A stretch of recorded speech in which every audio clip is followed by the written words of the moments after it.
ដោយខ្វះជាតិស្ករទូចញ៉ាំស្ករសក៏នៅតែសាតើអាចមានអ្វីយកមកបន្សាអាចបន្សាអារម្មណ៍នេះទេតែពេលក្បែរម្នាក់នោះអារម្មណ៍ចំឡាយក្លិនផ្អែមប្លែកខុសពីធម្មតាមកឆាអត់ស្ករក៏ស្វីតដែរណាចង់ដឹងថាគេត្រូវជាអ្វី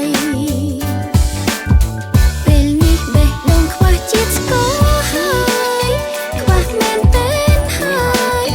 គួរធ្វើបែបណាសារភាពបែបណាផ្ដំប្រាប់គេហាស្រ័យប្រាប់លោកកាខ្ញុំចង់មានស្នេហ៍មើលថែបេះដូងបើមិនគេម្នាក់នោះទុកកំដរក្បែរចង់ដឹងថាស្នេហ៍យើងផ្អែមប៉ុណ្ណាមិនបាច់ដាក់ស្ករបន្ថែមឡើយណាចង់ប្រាប់ថាសារភាពថា you're my